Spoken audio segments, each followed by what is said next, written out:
বিরতির পর আবার আপনাদের স্বাগত। যে বিষয়টা নিয়ে আলোচনা করব এই মুহূর্তে, তেলিয়ামুড়া বিধানসভা এলাকায় প্রতিনিয়ত বিজেপি দলের যোগদান অব্যাহত রয়েছে। বুধবার সন্ধ্যায় এমনই এক যোগদান সভা অনুষ্ঠিত হয়েছে বিজেপি তেলিয়ামুড়া কমন্ডল কার্যালয়ে।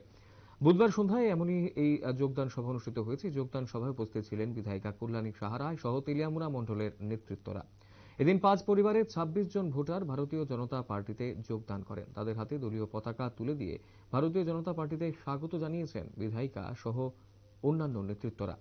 এই যোগদান সভায় বিধায়িকা কল্যাণী সাহা রায় বলেছেন, কেন্দ্র এবং রাজ্যের ডবল ইঞ্জিনের সরকারের সুশাসন, জনকল্যাণ ও বিকাশের নীতিতে আস্থা দেখিয়ে রাজ্যের বিভিন্ন প্রান্তে বিরোধী শিবির ছেড়ে ভারতীয় জনতা দলে যোগদান করছে। তেলিয়ামুড়া বিধানসভা এলাকায়ও প্রতিনিয়ত সিপিআইএম, কংগ্রেস এবং অন্যান্য বিরোধী দল থেকে বিজেপি দলে যোগদান অব্যাহত রয়েছে। তিনি আরো বলেছেন, ভারতীয় জনতা পার্টি দলমত নির্বিশেষে সকল অংশের মানুষকে সাথে নিয়েই কাজ করে থাকে। গোটা বিষয়টাকে কেন্দ্র করে কি জানাচ্ছেন বিধায়িকা কল্যাণী সাহা রায়, শুনবো।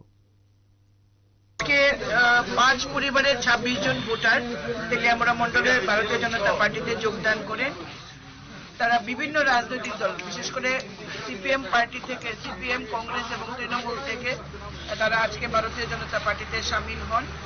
তারা অনেকদিন যাবতই আমাদের সঙ্গে একটা সম্পর্ক, মানে একটা মানসিকতা, আমরা নিরন্তর বিরোধী দলের মানুষদের সঙ্গে আমরা সবসময় যোগাযোগ রাখি, কারণ আমরা সম্পর্ককে সমর্থন আদায় করার লক্ষ্যে আমরা কাজ করছি। তো আমাদের এই আবেদনে সাড়া দিয়ে তারা আজকে আমাদের সঙ্গে যোগদান করছেন। প্রত্যেকেই যুবক এবং তাদের পরিবারের সমর্থন নিয়েই তারা আমাদের সাথে যোগদান করেছেন। আমরা তাদেরকে দলে স্বাগত জানিয়েছি এবং তাদেরকে পাশে নিয়ে আমরা আগামী দিনে কাজ করব এবং দেশের প্রধানমন্ত্রী নরেন্দ্র মোদীকে আবারও লোকসভায় আমরা বিরাট ব্যবধানে আমরা জিতিয়ে ত্রিপুরা থেকে 2টি পদ্মফুল আমরা মোদীজিকে উপহার দেব, এটাই আমাদের লক্ষ্য।